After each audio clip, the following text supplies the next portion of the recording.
Good Friday afternoon, everybody. It's Jim and it's Amadeus, and it's special guest, the president of the company, Sean Miller. Sean, good to have you with us.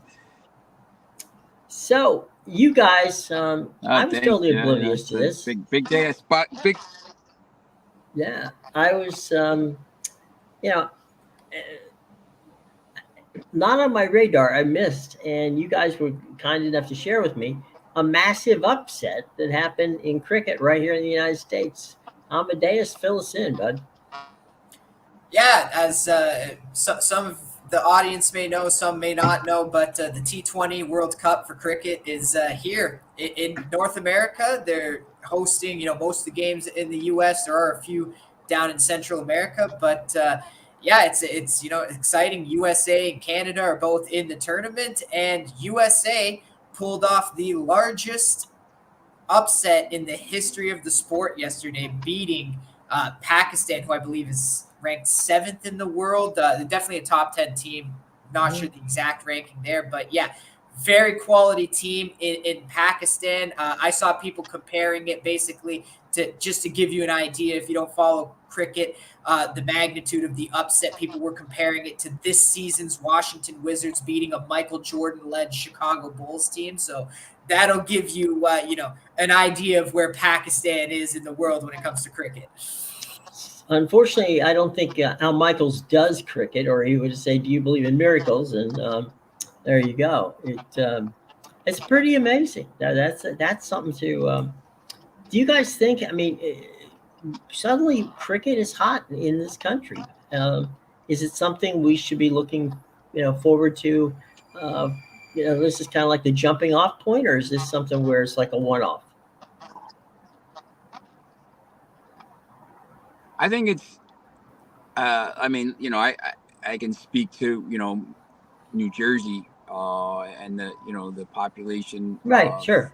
Southeast Asian, India, Hmm. um, Pakistan. The amount of people in the area from there, and there's varsity teams now with cricket because of this population, and it's huge. I had one former players used to play for the Afghanistan. He played for I think he played for the U.S. U-17 team. His parents were born in Afghanistan. Hmm. So I think it's a sport kind of like lacrosse was maybe 10 years Hmm. ago. Right. It's going to be massive here. There's just too many people here that have immigrated from India and Southeast Asian and the places where they play this, the Commonwealth, Hmm. and you know it didn't take very long. I mean, look, Pakistan was in the final Hmm. last time it was played 2 years ago in 2022. So this is it's a huge upset, and so maybe by the end of the tournament might not be, but if India beats Pakistan on Sunday, which those tickets are going for about 2,500 up in Nassau County. Though this is going to be, U.S. will be in the final eight and Super Eight as it's called, and they're not going to win the tournament. England and Australia, New Zealand, and some of these other countries are, India, West Indies, obviously, who's hosting as well as America. These teams are the ones that are going to win, but give it 10 years. Kind of what they've been saying about, the American U.S. national team for soccer, give it 10 years and see where they're at. Maybe they're going to be in some semifinals. It's hard to win. And this is the T20. This isn't, test cricket, which Right. goes on for, Sure. 2 weeks. And, Mhm. the one-day internationals, which is 50 overs, where, you have to have some more bowlers and you have to have I think this is T20. It's condensed. I mean, it's a huge win. It's great. I mean, it's great for the sport, and especially hosting. When you host, I think Germany's hosting the Euros coming up. You need kind of the host to do well. The Sure. host can't kind of come out and do poorly because it kills kind of a lot of the stuff around it. So. Well, let's talk about hosting. We got soccer we're hosting here in this country, and it's going to be a big weekend starting that will lead into the Euros next week. So let's start talking about what happens this weekend here in the States with some pretty impressive matches being played. Yeah, you got the MLS. I know Amadeus. I'm sure you got a couple of the MLS games this week. There's not many this weekend, right? Yeah, it's only 4. Yeah, I think it's that weird break they're having. I looked at. I know that the Red Bulls are playing in New England. There's 2 games like the Red Bulls in New England. New England's at the bottom of the table and Mhm. East, and the Red Bulls have been playing hot. And then in the West, I think Minnesota's playing Dallas, and it's kind of the same thing where Minnesota's at home and they're plus money there against a really bad Dallas team. So I think there's some value in that. And then look, this is all leading. The Euros start next week, next Friday. Germany plays Scotland, and then there's going to be a bunch of games during the day, and then the following Thursday the Copa America starts, and you're going to have basically games all morning and all afternoon and all evening. So it's going to be a pretty interesting summer coming up. Here's the schedule: New England, New York at Gillette Stadium, of course, in Foxborough. Kansas City at Seattle, and that's at Children's Mercy Park, which I'm sorry, that would be in Kansas City. Um, Minnesota at Dallas, that's Alliance Field, which is in Minneapolis. And then St. Louis hosting Portland at City Park. And that is your schedule in the MLS. As you said, 4 games, and they're all available on Apple TV or your MLS season pass. So there you go. So the At the Euros, same time, basically. yeah, of course. Would you expect anything else? Not from the MLS, no. No, not at all. We've already called Don Garber, and he's going to try to fix it, but we'll see. Amadeus and I are on this kind of stuff. We don't let the commissioners get away with it. The other thing with their schedule making, like you could have taken this There's break during 4 the games. Copa America. Why would they do this a week before Copa America and then they're going to play through it? Like it makes no sense. No one will be watching. The other thing too is like, look, there's 4 games. Play at 2, 4, 6, and 8. Like there's 1 game at 7:30 and 3 games at 8:30. Play it like 2, 4, 6, and 8. When we go to games over in England, like I know people complain sometimes about the 8 o'clock kickoffs and stuff. Well, they're still pretty cool. You get to kind of spend all day, and you go, you're hanging out, and then you go to the match, and then after the match, you do whatever. But there's different kickoff times. Some are on Saturday at in England the 7:30 ones here. 12:30, and then the 3, and then the 5:30, and then sometimes the 8.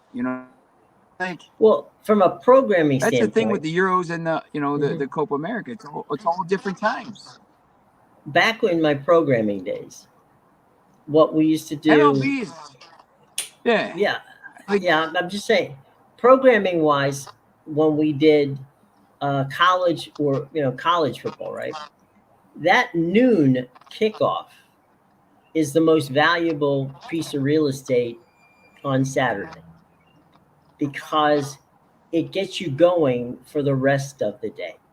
You get a 3:30 kick after the noon kick. You get a 7:30 kick after the 3:30 kick, and you got a 10:30 kick out on the coast. So you got 4 windows of programming that's going to keep you, hopefully, engaged all day long.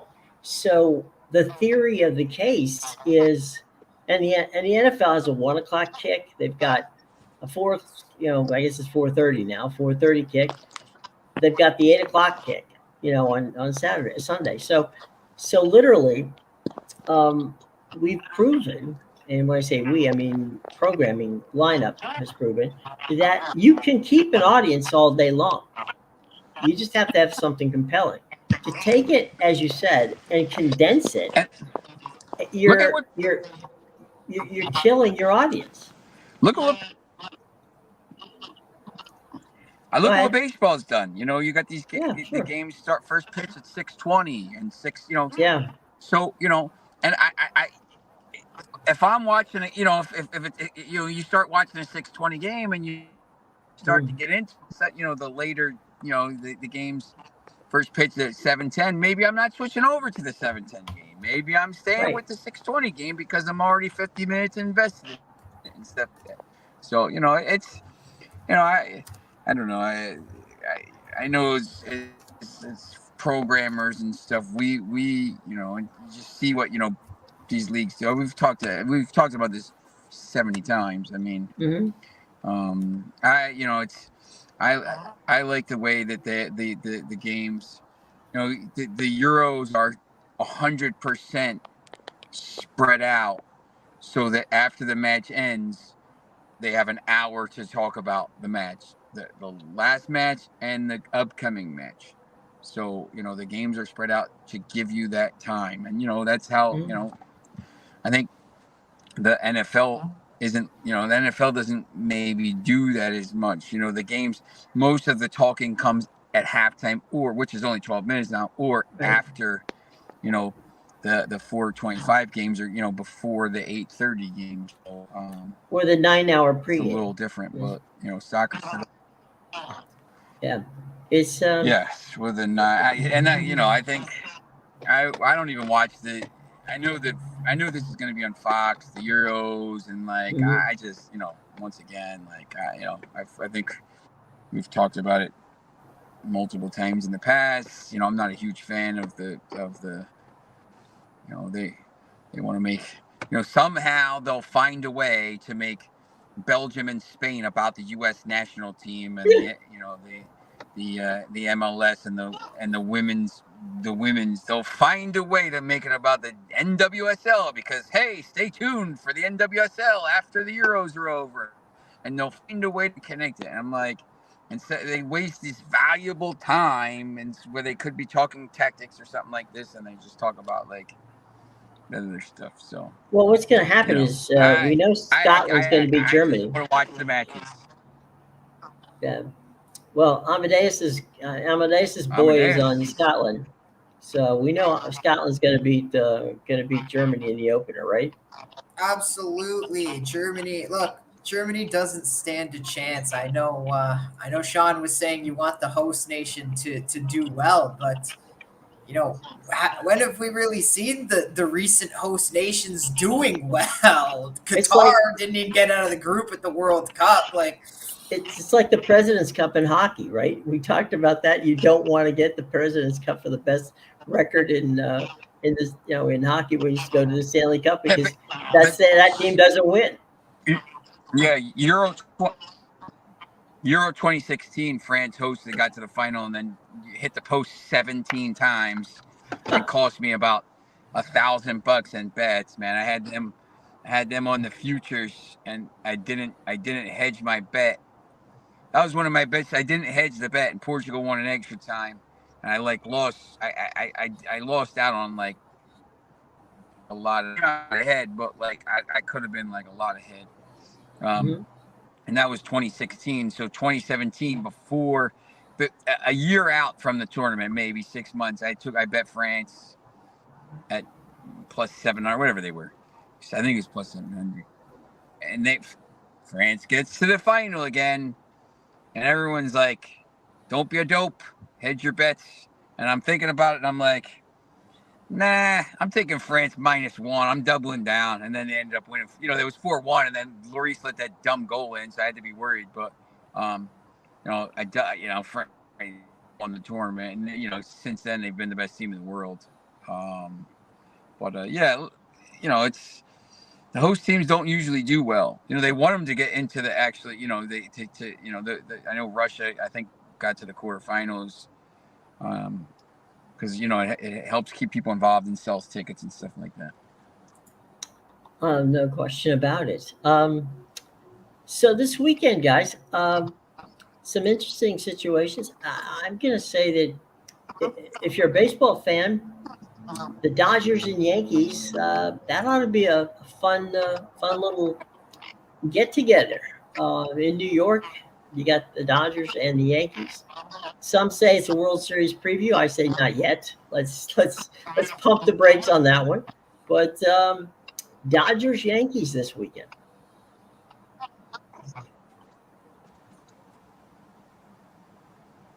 Yeah, this is. Did they move NBA Game 2 the time? Did they move it? I don't think so. Did they move the game? What time is that? I was talking You're to somebody talking about today Boston. this. You're talking about What Boston. time is NBA? It's on Sunday, I think. Hold on. What time's the game on Sunday? I'll tell Yeah, you. what time's the game? 8 o'clock. Yeah. Okay. Yeah, it's a half hour before and game 1. The It's Yankees prime Dodgers time. is Yeah, the okay. Yankees, the Dodgers at 8 o'clock. Somebody was saying like they moved the game or something. No, nobody. So they're moved both anything. at the same time. Pretty much, yeah. Same network. Yep. Which is interesting. Yeah, it's a huge the- series. I think. Well, the other one is the Phillies and the Mets in London.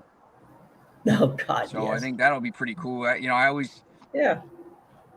I've been to that stadium, the West Ham Stadium, probably 4 or 5 times now to see matches, and I can't, to see it's an interesting setup for baseball. I was going to say, how do they configure it for baseball? There's NBC Philly did it after the game the other day because they played early and then they got off plane, so they were showing kind of how they it's a little bit shorter porch down one. I think it's maybe 295 or 300 down the one line, but the center I think it's pretty deep. But there's a lot of runs scored in those games. Yeah. Obviously, they want people to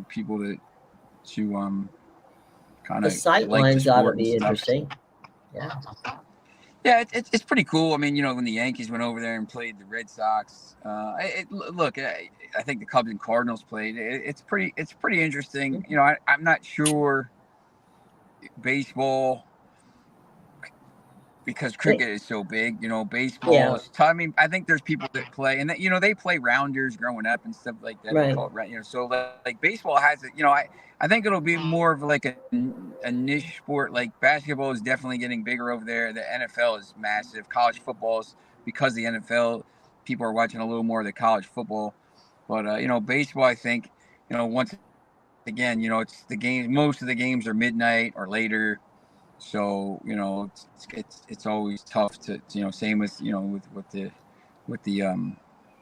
the NHL and stuff. That's why I think sometimes those NBA, when they start at 6 o'clock and it's still 11 o'clock over there, people can still watch it, a little bit of the game and stuff. So yeah, but the thing too, guys, about baseball is they ought to.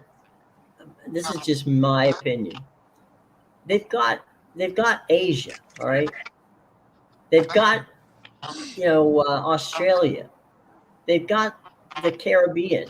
Why do you want or need and waste assets on Europe? It makes no sense whatsoever.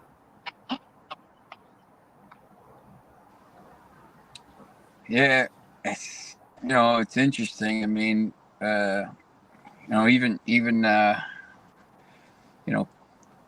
they really should probably put more teams in Canada at this point. Hopefully the Rays go back to Montreal. I mean, you see how. Hey, don't move my Rays back to the What's the Montreal. attendance like at the Toronto games? That's what it looks like.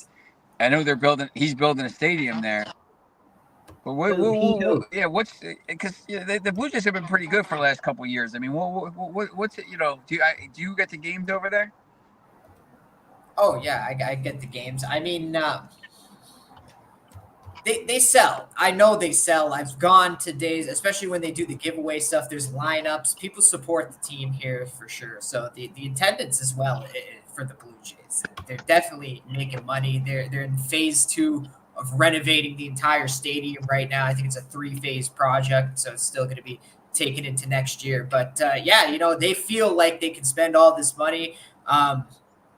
So they're, I think even Rogers, who owns the team, they were thinking about changing something with the team. So it's doing well. I mean, it's not doing well on the diamond, but it's it performs well, I guess, financially. It definitely makes money, I think. It does. And Toronto is through 31 games this year. Okay, they've drawn 1,004,956, which is an average attendance at home of 30. I lost them. There they are, of 32,417. That's not bad at all. I mean, the building seats about 40. Yeah, especially early in the season. Yeah. Summer. Yeah. Yeah, the Summer's your best time. We still haven't gotten into the summer. Yep. By the way, just for point of reference, Toronto is ahead in attendance of Texas, Boston, the Angels, Arizona, Seattle, Milwaukee, Colorado, the Mets, Baltimore, the Nationals, Cincinnati, Cleveland, Minnesota, Detroit, Pittsburgh, Kansas City. You get the idea. The point is, there's a lot of major cities here in the U.S. who aren't touching Toronto's numbers. So but Toronto's always been a good baseball town, regardless of whether the team's good. Yeah, and the thing with Toronto is it captures, a large net, because it's not just people that live in Toronto. People will drive from Niagara Falls because there's no other real. Obviously, it's the only MLB team, so there's no other stuff. And for most sports, Toronto is the hub. There's not really, they don't give. The NHL tried Hamilton out once. I think they probably could sustain a team now, but obviously, at the time they weren't able to. But people drive from all over. Barrie, Niagara Falls, London. Actually, it's more so London. I guess they would be Detroit fans, but they catch a large net because it's not just people from Toronto. There's no real competition market-wise. The closest one would be Detroit or Buffalo. It's funny, Amadeus, that you bring that up, because back when I was doing games in Cleveland and Detroit, right? There would be times when Detroit or Cleveland would go to Toronto, and the fans from Cleveland or Detroit would take buses up to Toronto and spend the weekend. Yeah. So, I mean, Toronto's an international city. You're going to get people there from all over the world. They got a large Asian community in the Toronto area and a large Asian community that does business that comes over. I once stayed at a hotel where an entire group of 40 Japanese business people came over, and they were going to go to all three games, all three baseball games over the weekend. They had made the business aspects so that they could stay and watch a weekend's worth of Toronto Blue Jay baseball. Yeah, and I'd my say, friend Jamie, he's Yeah, no, go ahead, John. Go ahead. I was going to say, my friend Jamie, who lives outside Liverpool, he takes a trip over every year and goes to, he's a Blue Jays and a Maple Leaf fan, and he takes a trip over every year and goes to, a Blue Jays series, kind of makes it part, kind of like how I go over there for games and stuff, and I think that's. They have they're one of these teams. I think some teams maybe don't have that same kind of bond that with the fans. I think that they do. I'll give you the top 5 in attendance so far. The Dodgers, who always win the attendance battle, they're averaging 46,000 a game. Philly is number 2. Doesn't surprise me at all, at 39,598, which is almost capacity for that ballpark. For the bank, Sean, you've been to the bank. That's a very intimate ballpark.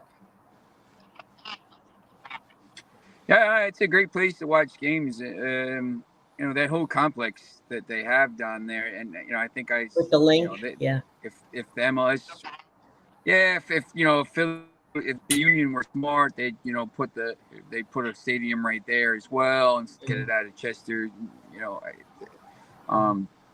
And the Sixers are trying to move downtown a little bit, but they have that whole, all the Eagles, the Phillies, the Wells Fargo Center where the Sixers and the Flyers play. They have the Xfinity Live, which is that bar. They have the live casino now right behind Citizens Bank Park. So look, you can go down there for whatever and kind of and you make a whole day of it. I mean, it's a great place. So that's and look, I mean, if the Phillies were 10 games under 500, would they be drawing like this? There's not a chance in hell. But they've been so they went to the World Series. They last year they were pretty good. They got deep into the playoffs last year, and they have one of the best records in baseball this year. So I mean, they when they're good, they draw. I mean, it's definitely interesting. And that Dodgers number is interesting. Now, do they take that number in the first, second, and third innings? or seventh, eighth, and ninth when everybody's not there, or do they take it in the fourth, fifth, and sixth? Because everybody shows up, an hour late because of the traffic, and everybody leaves an hour early because of the traffic. To keep the traffic, yeah. It's usually a 3-inning game for most fans in Dodger Stadium. That being said, I mean, I still like to go to Dodger games out there. I mean, Dodger Stadium to me is a very entertaining place to watch. Let's get a helicopter. Yeah. This is a surprise to me. You're better off. The number you're better 3 off team, parachuting in or. Yeah, take an Uber. The number 3 team on the attendance is a bit of a surprise to me, and that's San Diego. They're averaging 39,438. They're actually ahead of the Yankees. Now, in fairness, the Yankees have not played as many games, and with the Yankees having the Dodgers in town for the weekend, I'm sure that'll push them over San Diego into that spot. And the 5th spot and 6th spot are basically Atlanta, St. Louis, Chicago's 7, San Fran is 8, Houston is 9, and as I said before, Toronto's number 10. St. Louis is an amazing baseball town. St. Louis will draw 30,000 whether they got a 1-10 record or a 10-1 record. Cardinal fans are just amazing. The thing about San Diego, look, there's nothing else. They don't have anything else. They just have baseball. But the other thing is, the weather there. I mean, it doesn't matter. The game's not getting postponed for weather. Right. It's going to be, it's going to be somewhere between 82 and 68 degrees, and the sun's going to be out, and it's going to be basically perfect baseball weather. And remember they 2 years ago they went to the NLCS, and they're still kind of in the hunt. They have some good players, so and they lost the the football team, and they don't really have anything else. Well, they're also close to the Mexican border. What do you mean they don't have anything else? They got Irving Lozano. Sean, come on! Soon they're gonna have San Diego FC and Irving Lozano there. There you San go. Diego, yeah. When's that? Next year, right? I think. Yeah. You mean when do they go into the league? Yeah. Yeah, next year. That's why they'll look once again. That's why they'll draw that team. I think that on Garber's not a dope. The places he's putting these teams already draw, and have a huge soccer culture, and once again, if you're going to a game in February, March, you're getting perfect weather. Once again, I went to the Red Bulls game the other night. There was no rain in the forecast, and all of a sudden, there's 90-minute delay for lightning. And you're just like, man, I'm soaked. I don't want to go to a game and get soaked. I want to if I'm gonna go and sit in the sun and drink a couple soft drinks, waters, and drink a couple waters, and watch whatever. But the other thing too, guys. San Diego's. No, I was just gonna say the other thing too to remember, guys, is if you go to a San Diego baseball game, take a look at how many cars are coming through, coming through the border from Mexico to watch the games. They have a lot of people from Tijuana that come up to watch baseball, especially on the weekends in San Diego. Yeah, that's By the why. way, go ahead. Go ahead. Oh, I was just gonna say that's why I don't love the expansion because I think the league is too big, but Yeah. I definitely think they're doing San Diego the right way because as you said, it's right near the Mexican border. You're going to draw a lot of Mexican fans, and on top of that, what has your team done now? Oh, let's go get a Mexican star, Irving Lozano. He's going to be on the team, day one. So. And he plays on the national team for Mexico, so it's not Right. like that's a face the Mexicans don't know. So I think the way San Diego's coming into the league, they're doing a great job with it. At this point, if we're going to expand the league anymore, we split it into two, East and West. Right. The other point to what you're just saying, Amedeus, You got to split it. You got to go 16 division. the point there too, guys, is the San Diego State soccer team, university, played at UCLA at Snapdragon Stadium, which is where that's the new stadium down there, which is for San Diego State, and they sold the place out. They sold it out at 25,000 for a college soccer game. So yeah, that's impressive. I think that proves that San Diego's always been a good soccer. Manchester United played there last year. Yeah, that's probably the smallest venue. Southern California. It's a huge soccer culture. Yeah, and San Diego's always had a good soccer situation, so I'm not surprised that they've done that well.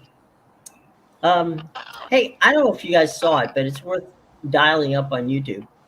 Paul Skeen striking out Shohei Ohtani on 3 pitches, and then Shohei, the next time he comes up to bat, taking him to a 3-2 count and hitting a home run dead center field. It was Skeens threw 3 straight 100+ mile an hour fastballs, and Ohtani couldn't catch up to it. But the second time around, Ohtani worked him to a 3-2 count and then hit the home run.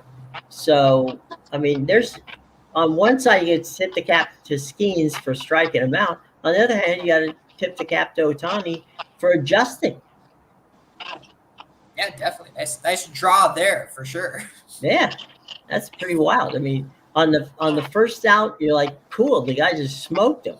On the second back, he got you back. So, you got to like both of how that worked out for both those guys. The big question is, did the interpreter have either of those at bats live? I'm pretty sure. I have no idea. Did you see the Pirates player who was betting on games? Oh, he won 4%. He got suspended for life. Of his games. Yeah. 4%. And he was betting on the Pirates. They suspended him. They suspended him for life the same day they cleared Ohtani of all charges. Impropriety. How about that? Yeah. Well, if you make money for the league, they'll look the other way. If you don't make money for the league, goodbye, sayonara. I don't care. One guy's got a $700 million contract. The other guy's got about a $12 contract. Let's see who. Right, exactly. Let's see who he's working for hot dogs. Yeah. How could you be that bad? How could you be that bad at betting on in general? You're betting on your own team. Like, how do you not know? He won 4% of his bets. 4%. That's not even possible. Yeah, that's why. Like, why are we even suspending him? You're making money off of him. Is he doing? Yeah, he's violating the rules, but is he doing anything wrong? Like, as you said, he can't even figure out his own team. It's absolutely ridiculous. At this point, he'll owe the league money. So yeah, I got to believe that. But Let's see, guys. Anything else on the radar here that you'd like to chat about this afternoon? Okay. Hey, I've got one last thing before we go here. Oh, Sean's gone. Okay. One more thing before we go. This weekend, Saturday, Division II College World Series. The University of Tampa, where my brother went, is playing for the 11th time in the College World Series. They have a record. They played 59 games. Okay. Tomorrow will be the 60th. In 59 games thus far, they are 51-8. So we'll see if they can win a record 9th title tomorrow. So good luck to the Spartans, and we'll see how that works out for the University of Tampa tomorrow. A lot of things going on for those who want to know what's on TV this weekend. Obviously, we got the Stanley Cup. We got MLB. Amedeus has already told us. No, he didn't. Amedeus, do you have any? I don't want to get you in trouble here. Do you have any wagering that you made on the French Open? No, I do not have any wagering on the French. So then you can let us know who's going to win. Yeah, absolutely. I think the game is live right now. Yeah, the men's is live right now. Let me just check. I can't find my tennis tab all of a sudden. Because I know he's playing right now, but he's going to be winning the tournament. My guy, Sasha Zverev, is getting it done. Mark it down, take it to the bank. Yeah, I did see Alcaraz beat Sinner earlier today. That was a morning game, yeah. So we'll see. I also saw that 17-year-old Mira Andreeva upset Sabalenka, who doesn't surprise me. Sabalenka always finds a way to shoot herself in the foot, but she is the queen of unraveling herself. Right. Once she gets in her own head in a match, it's over. She just unravels herself completely, and there's no coming back from it. I don't know what it is with her, but she's a damn good player when she's on. But yes, she's Mira Andreeva, and I believe she's facing Paolini in the final. In the final, yeah. So interesting stuff there. Yeah, it'll be an interesting game. That's tomorrow, and then the men's will be on Sunday. So we got that coming up. Then, as we said before, we got talking about baseball. We got baseball over the weekend. We've got the cricket that you talked about. That's going to be over the weekend. You got auto racing, NASCAR, IndyCar, IMSA, and motocross all running this weekend. So there's pretty much any kind of sport you like. There's going to be an opportunity to see it. The men's and women's NCAA. Softball ended last night. Kudos to Oklahoma for taking their 4th consecutive title. Then you've got the Super Regionals beginning tomorrow on the road to the D1 College World Series. And, not for nothing, you've got some UFC fights over the weekend as well. So if there's something you like to watch on TV, it's going to be here. And Adam Silver just came out with a little bit ago saying that the NBA TV deal has not yet been consummated, and because it takes time. I mean, how much time does? I mean, it takes a lot of time to count billions of dollars, but I don't. Unless somebody's being a total jerk about this, which I can't imagine they are, or unless, like we have talked about, that they're carving out a niche for TNT, that could slow. Conscience is finally caught up to them, and they realize, maybe we shouldn't piss off so many fans with this deal. Yeah, you know what's so funny, Amedeus, and I don't know if you can remember this either. I can't remember a studio show on a network that has caused so much of a furor about what happens if the studio show isn't on. Forget the games. Nobody said a damn thing about carrying the games. They've all talked about we can't lose Shaq, we can't lose Charles, we can't lose Ernie, we can't lose Kenny. I mean, we can't lose these guys, and not a word has been said about the games. Yeah, I'm with you, right? Like you really don't hear much. Even the CBS NFL crew, I believe Right. a few weeks ago, you mentioned they got rid of Boomer Esiason Right. there, and I believe it was Phil Simms. I think they got rid of as well. Right. Yeah, so yeah, and there wasn't really much outcry about that, and yeah, it's crazy. You never. There's always that saying I know you like. It's like people won't watch for a commentator or a show or something, but hell, some people will, and it's crazy because I think if you gave people the option, would you rather watch Shaq, Chuck, Ernie, Kenny do the breakdown NBA inside, or watch the actual game? You can only watch one. I bet a majority of people would pick the actual NBA, or inside the NBA. Forget the play-by-play aspect of it. Okay, I would pay to watch them watch the game that the TNT. Not that I mean, God love you, Kevin Harlan. I you were man. I love you to death. My buddy, the Kansas dirt farmer, but to watch those four guys watch a game and like four guys sitting at home and commenting on it, you got me every time. I'll take that. I'll take that over any NBA broadcast. And ESPN's tried everything to make it work on their side, and they just can't. Yeah, they definitely make the game better, and 100%. If you were just them watching a game and just talking, absolutely, it would be entertaining. It would be funny to watch, and that's the thing. But to be fair to Kevin Harlan, there was a lot of people pissed off about him getting screwed over too. People aren't happy that they're not going to hear Kevin Harlan doing the games anymore. So all around upset for sure. Well, and Kevin's got that very infectious. I mean, he can make a boring game good, 100%. And that's a talent. That's an amazing talent. Ian Eagle is number 2 on that list at TNT. Ian's a good guy as well, but Kevin can have. I don't care what it is. Kevin can call a little league game and make it exciting. He's got that natural energy that is very rare in broadcasters.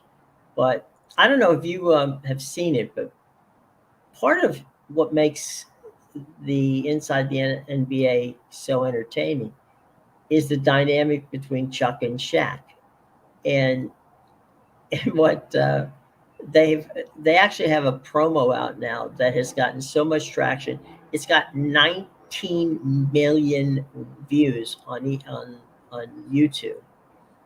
And I don't know if you've seen it, where they both go as like they're going to a counselor, like a marriage counselor, and it's Julius Erving. So they go see the doctor, and Irving is asking them what the problem is between them. Why can't they get along?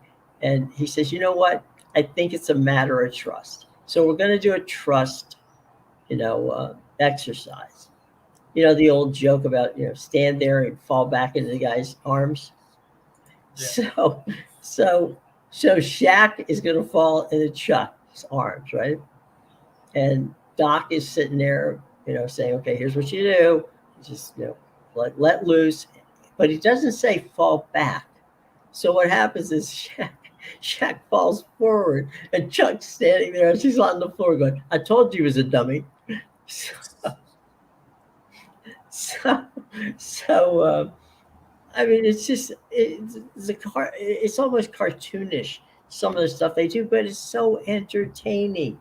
They understand that basketball and sports in general should be fun. I mean, it shouldn't be something, live and die with it. Okay, fine. But, it's also a game.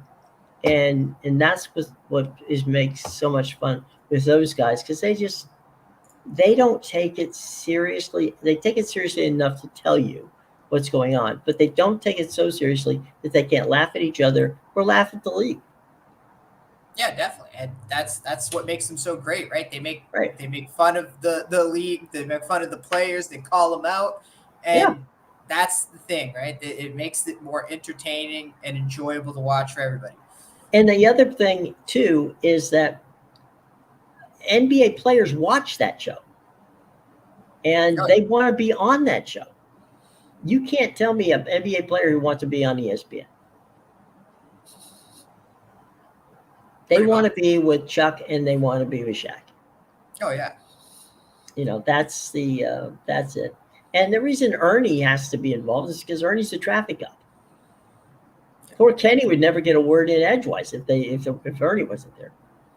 So anyway, so we'll find out, and more importantly, what's going to be happening that people should be paying attention to your links down in the show box below over the weekend. You've got a big weekend of sports planned. yeah. Make sure you check out my premium picks at bigal.com, picadvisor.com, and theinsidersroom.com. The links are in the description below. I'll have tons of stuff up for the weekend. There are some soccer matches still going on, as well as baseball. Today, you can get my action on the pitch in Africa. The World Cup qualifiers right now are going on. I got a few plays there, so you can check that out. And I also have 4 MLB plays for you to go to grab, including my AL game of the month. So make sure you go check that out. Very cool. All right, cool. Tell you what, guys, have a wonderful weekend. Amadeus and I will be back on Monday, and we can start breaking down some Euros in next week. So anyway, for Amadeus, for Sean, who's gone somewhere, I'm Jim. Have a nice weekend, guys.